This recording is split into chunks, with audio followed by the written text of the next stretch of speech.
All right, welcome to our first video. My name is Corey. This is my brother Brandon. Howdy.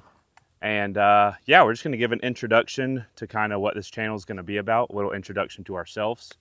And I hope you guys enjoy it, man. So again, my name is Corey. I'm a full-time fireman and recently moved, which we'll talk about a little bit later. I am engaged. The wedding is next month. Who knows, by the time this video comes out, we might already be married. I don't know how long it's going to take. Yeah. But yep, 27 years old, engaged, full-time fireman, and enjoying life. Yeah, and I'm Brandon Simmons, and I got 3 kids. One of them's standing behind the camera right now, not videoing. He's just being nosy. He's only almost 2 years old, and I'm a full-time business owner and full-time dad, full-time husband. 31 years old. Me and my wife got married back in 2016. And the property that we're sitting on is Corey's, but the whole thing was discovered by some friends of ours, and we went in and bought 2 different parcels and built on them. And the other one is what Corey ended up buying, but we have a home on 20 acres originally, and then recently we closed on 10 acres behind Corey's place and 20 acres on the other side. So all in all, we got a 60-acre compound here, which is pretty good.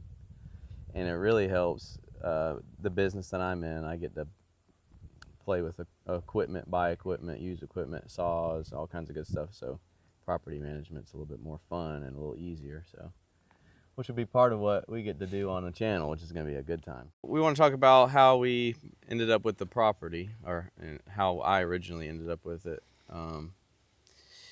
And I believe it was a blessing from God. I mean, if I look back, there was no other explanation to me.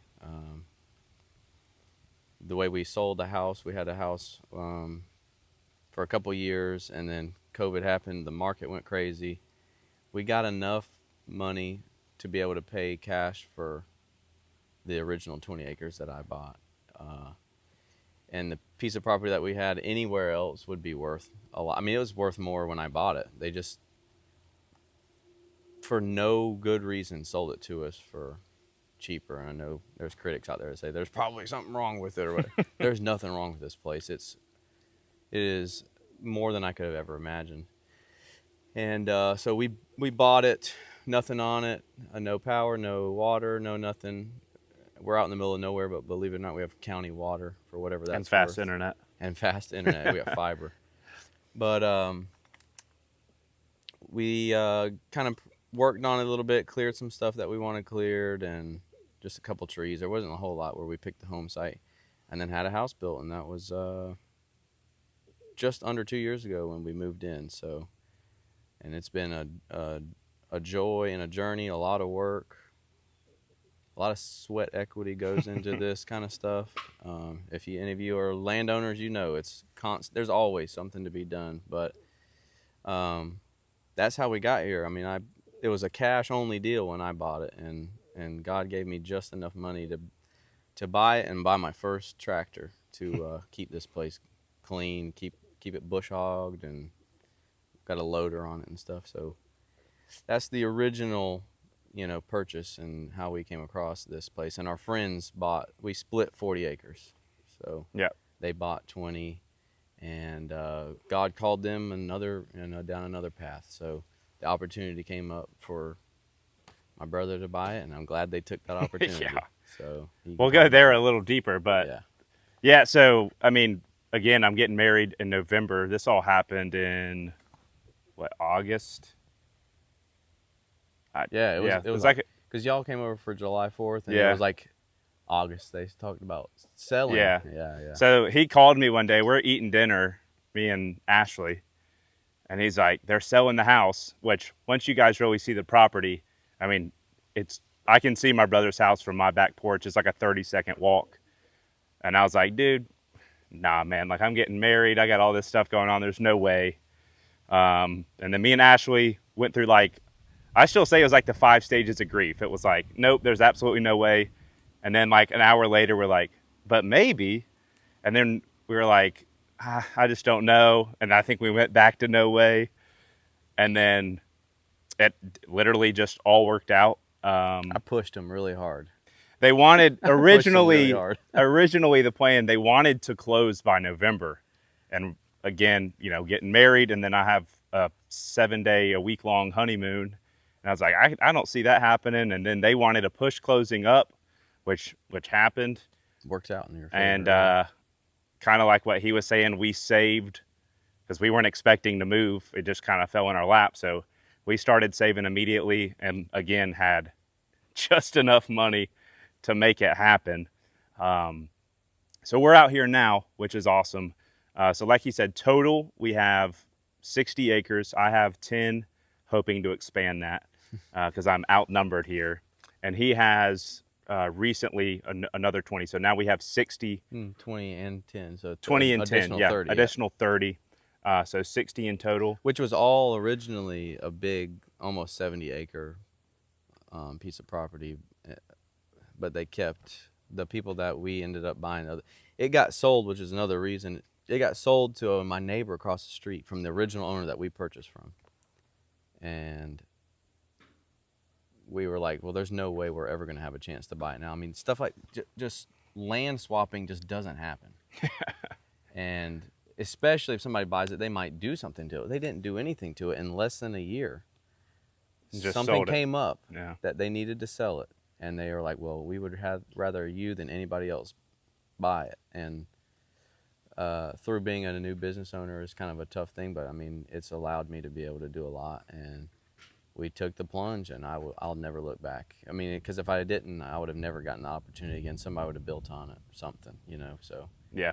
it was just one of those things. And same thing kind of for me that really pushed me and Ashley to do it was, you know, say it in the comments if you've been able to do it, but how often do you have the opportunity to buy a new home next to your brother on a big chunk of property? Well, for us, it's a big chunk.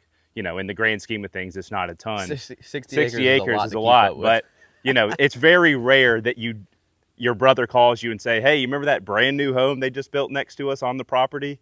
It's for sale, and it just works out. So super, super rare and fortunate that we were able to do it. Yeah. I guess now we'll go into kind of future plans and what we plan on showing you guys on the channel. We do kind of want this to be initially, I guess it's just going to be managing the property. We've got a lot, you can kind of see a little bit behind us, of bush hogging to do. There's a lot of just down trees still from Helene that we need to clean up. What else? Yeah, I mean, there's probably 100 trees down overall between the two pieces of property.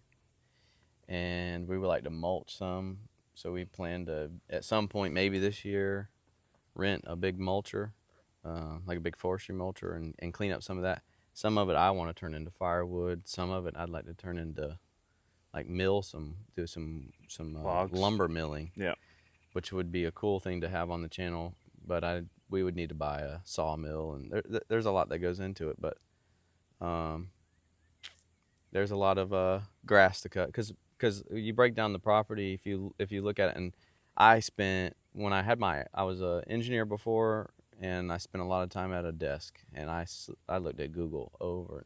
You can map out the acreage like on a piece of property, and I looked at it over and over and over again when I was buying the original piece. And then I've looked at it since he's purchased, what the previous owner didn't end up keeping maintained, and what we're going to clean up and maintain with what I got. And the other spot that I bought, we have 35 acres To cut. To keep cut. Now, some of it we'd like to do some hunting on the channel. Yeah.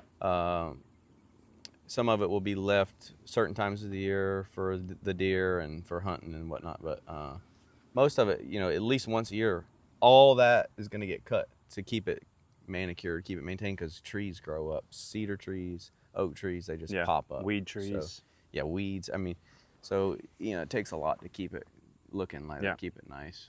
So there is a lot that we want to do. There's some previous trails that are on this property that have been grown up and obviously have some trees on them from Helene. There is some cleanup we need to do on the stream in the very back, which is on Brandon's property. There's also, of course, we want to do some hunting as well. The house, we are actively working on my house. Some of you guys have probably already seen some of that. So getting my house just ready. We still haven't completely moved in. There's some construction that went on and we're finishing up on that. So lots of things, lots of projects. We've talked about building like an off-grid cabin with just chainsaws and just kind of a primitive cabin, not, buying anything. I'd say sort of primitive.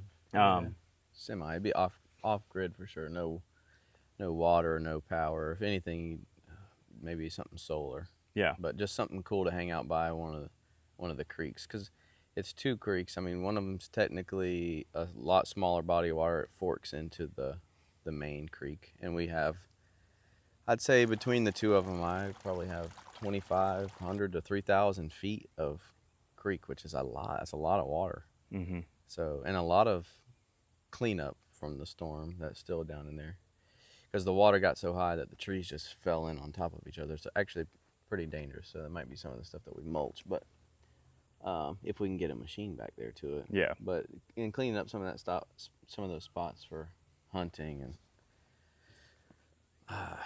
maybe some of the wood line we clean up with some goats. I mean, we have plans to do some goats, maybe a little goat land clearing business, chickens, maybe some cows down the road. So there'll be some fencing on the channel, because we're definitely going to have to put up some fencing around here at some point. I mean, driveway maintenance. I mean, there's a lot of stuff that we need goes to do. on just owning property, but also stuff that we'd like to do business-wise or fun-wise and property maintenance-wise. It's just, there's a lot of cool stuff that we can cover on here. Well, he talked about the creeks, the streams. That comes to our name that we stumbled upon, which is kind of cool. It's kind of a double meaning, really. But I think we landed on two streams. One, because there is two streams that kind of fork into each other on the property.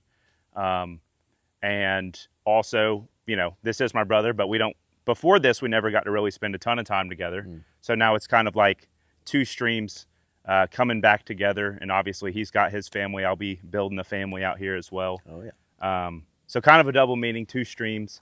Again, I hope you guys enjoy it. We've got so much to do. We're hoping to do one video a week if everything works out. Tough raising a family, trying to get that much stuff and running a business, but that's the goal. I'd like to at least be able to help. You'll probably see a lot more of me than Brandon, because I have a lot more free time. But we'll fit him in. We'll get him in there on the weekends when we can do our big projects. But we appreciate it. Yeah. Any final words? I don't think so. Other than I'm excited for the journey. Excited. My brother's out here. It's nice to have another working hand, because it was lonely doing it by myself before. It's a lot of work, and it can be dangerous doing it by yourself too. So yeah, it's fun, and then we'll get to share it with you guys. So absolutely, it's gonna be pretty sweet. All right, boys. Well, we'll see you later. Alrighty.